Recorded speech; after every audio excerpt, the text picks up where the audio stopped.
Lecture du livre de la Genèse 3, versets 1 à 8. Le serpent était le plus rusé de tous les animaux des champs que le Seigneur Dieu avait fait. Il dit à la femme, « Alors, Dieu vous a vraiment dit, vous ne mangerez d'aucun arbre du jardin ?» La femme répondit au serpent, « Nous mangeons les fruits des arbres du jardin, mais pour le fruit de l'arbre qui est au milieu du jardin, Dieu a dit, vous n'en mangerez pas, vous n'y toucherez pas, sinon vous mourrez. » Le serpent dit à la femme, « Pas du tout, vous ne mourrez pas. Mais Dieu sait que le jour où vous en mangerez, vos yeux s'ouvriront et vous serez comme des dieux, connaissant le bien et le mal. » La femme s'aperçut que le fruit de l'arbre devrait être savoureux, qu'il était agréable à regarder et qu'il était désirable, cet arbre, puisqu'il donnait l'intelligence. Elle prit de son fruit et en mangea. Elle en donna aussi à son mari et il en mangea. Alors leurs yeux à tous deux s'ouvrirent et ils se rendirent compte qu'ils étaient nus. Ils attachèrent les unes aux autres des feuilles de figuier et ils s'en firent des pagnes. Ils entendirent la voix du Seigneur Dieu qui se promenait dans le jardin à la brise du jour. L'homme et sa femme allèrent se cacher au regard du Seigneur Dieu parmi les arbres du jardin.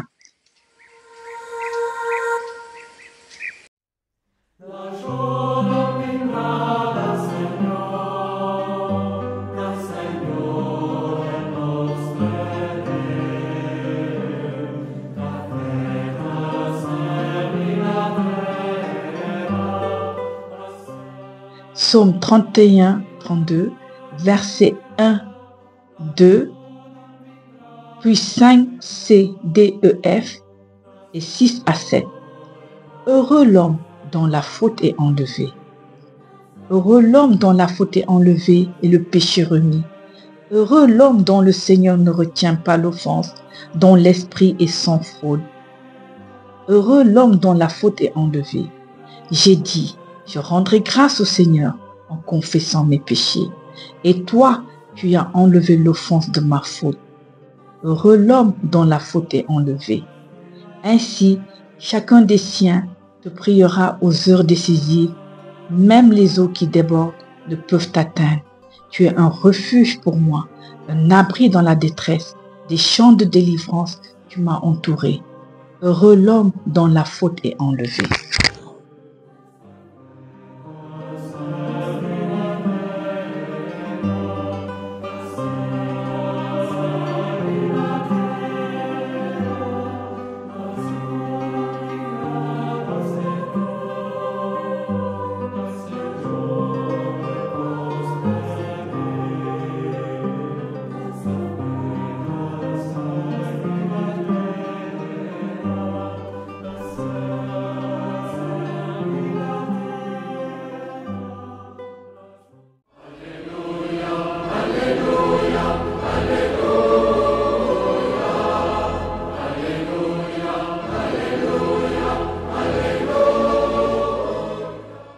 Alléluia, Alléluia. Seigneur, ouvre notre cœur pour nous rendre attentifs aux paroles de ton Fils. Alléluia.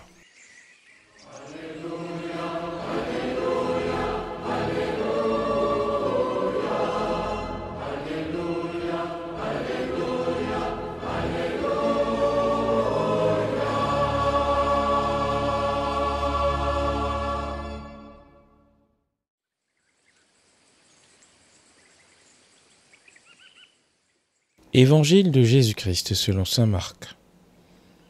En ce temps-là, Jésus quitta le territoire de Tyr. Passant par Sidon, il prit la direction de la mer de Galilée et alla en plein territoire de la Décapole. Des gens lui amènent un sourd qui avait aussi de la difficulté à parler et supplient Jésus de poser la main sur lui. Jésus l'emmena à l'écart, loin de la foule, lui mit les doigts dans les oreilles et avec sa salive, lui toucha la langue. Puis, les yeux levés au ciel, il soupira et lui dit « Ephata », c'est-à-dire « Ouvre-toi ». Ses oreilles s'ouvrirent, sa langue se délia et il parlait correctement. Alors Jésus leur ordonna de n'en rien dire à personne. Mais plus il leur donnait cet ordre, plus ceux-ci le proclamaient. Extrêmement frappé, il disait « Il a bien fait toutes choses. Il a fait entendre les sourds et parler les muets. »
Mes frères et sœurs, depuis le début, au moment de la création du monde, l'homme, malheureusement, cherche à se passer de Dieu.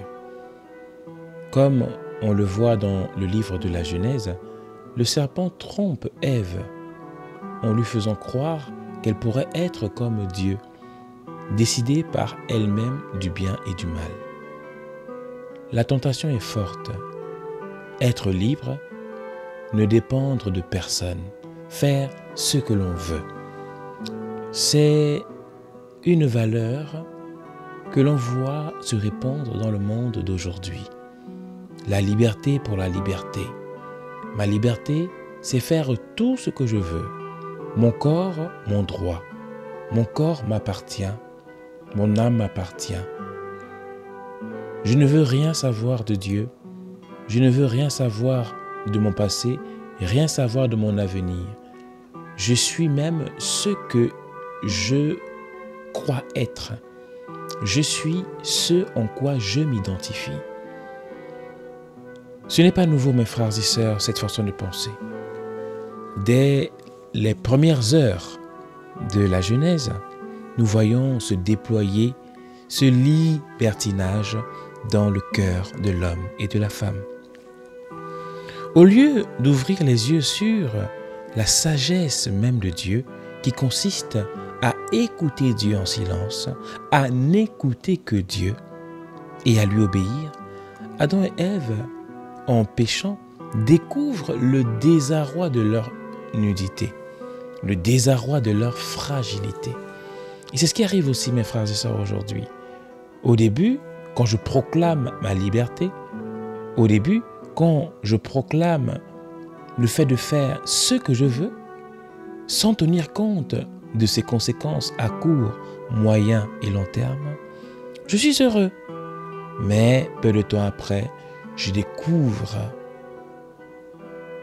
la grande tristesse qui naît de l'enfermement sur soi. La grande tristesse qui naît de l'éloignement de Dieu. Alors l'homme et la femme ont honte et ils se cachent. C'est l'effet du péché. Il nous isole, il nous éloigne de Dieu et des autres. Il nous enferme dans la peur, dans la honte du fait que nous constatons l'erreur de nos penchants.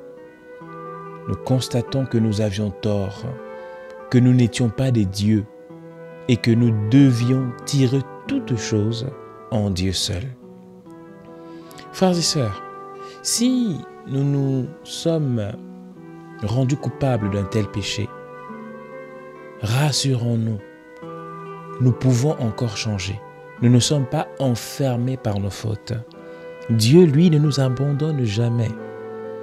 Comme on l'a lu dans le psaume de ce jour, reconnaître notre faute, la confesser, c'est retrouver la joie et la paix. Heureux l'homme dont la faute est enlevée et le péché remis. Jésus notre Seigneur dans l'Évangile vient précisément pour nous rétablir dans cette joie de Dieu. Il quitte son ciel éternel pour s'établir dans notre terre misérable. Il devient un homme. Il s'incarne justement parce que l'homme ayant quitté le paradis, la maison de Dieu, Dieu accourt pour le sauver par amour. Jésus vient nous guérir de notre surdité. Jésus vient nous guérir de notre mutisme. Comme l'homme sourd et quasi muet de l'Évangile, Jésus étend la main pour nous accorder une vie nouvelle. À travers cet homme, c'est chacun et chacune de nous qui sommes représentés au moment où nous refusons de parler à Dieu, au moment où nous refusons d'écouter Dieu. Quand nous sommes bloqués dans nos silences intérieurs stériles, ce silence qui n'est pas le nôtre, ce silence que nous ne devons pas cultiver, ce silence qui fait taire la voix de Dieu de notre cœur. Ce n'est pas de ce silence dont nous sommes les disciples. Nous sommes les disciples du véritable silence qui n'est pas enfermement sur soi, mais qui est plutôt écoute, disposition intérieure pour recevoir tout de Dieu. Jésus, justement, qui veut nous montrer quel est le silence que nous devons cultiver, emmène cet homme sourd, muet à l'écart. Il l'emmène dans l'intimité avec lui, hors du bruit de la foule, hors des bruits du monde. Et il le touche en lui disant « Ephata, ouvre-toi. Ephata, ô cœur, ouvre-toi à ma parole. » Et l'homme, comme nous l'avons lu, retrouve l'ouïe et la parole. Voilà ce que Dieu veut pour nous, mes frères et sœurs. Il veut que nous nous ouvrions à lui. Il veut nous libérer de tout ce qui nous enferme, tout ce qui nous stérilise, tout ce qui nous enlise, tout ce qui nous tient captifs, loin de lui. Mais encore faut-il accepter de s'approcher de lui laisser la place, d'aller à l'écart. Car cet homme aurait pu dire « Non, je ne veux pas ». Il aurait pu faire un signe de la tête qu'il ne veut pas aller avec Jésus. Il aurait pu ne pas avoir confiance au Christ. Nous aussi, nous pouvons être de ceux-là qui refusons de baisser les bras de nos fautes pour se laisser prendre par le Seigneur dans sa miséricorde. Ouvrons-nous à lui, mes frères et sœurs, en commençant par la prière. Prions vraiment en dialoguant avec ce qu'il est, celui qu'il est, c'est-à-dire Dieu. Quand nous prions, mettons tout le sérieux possible, car c'est vraiment à Dieu vivant et saint que nous nous adressons. Allons aussi à Dieu dans le sacrement du pardon, car le péché nous entrave, mes frères et sœurs.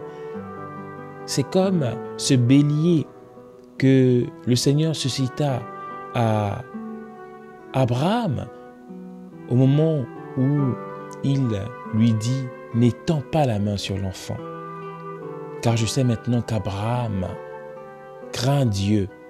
Abraham aime Dieu plus que son propre fils, son unique. » Et l'ange de Dieu fait lever la tête d'Abraham pour voir un mouton dont les cornes sont prises dans un bosquet, dans des épines. Et c'est ce mouton qu'Abraham va offrir en sacrifice en remplacement de son fils. Ce mouton, frères et sœurs, symbolise ce péché, symbolise cette force qui nous entrave, qui nous retient. Ce mouton pris dans ces épines nous montre en fait la prise de notre âme quand nous sommes dans le péché. Alors allons nous confesser. Ne résistons pas au sacrement de la réconciliation. Dans l'écoute de la parole de Dieu, laissons-nous libérer par Dieu. Aujourd'hui, nous aussi, nous pouvons dire avec émerveillement, il a bien fait toutes choses. Il a soigné toutes les maladies. Amen.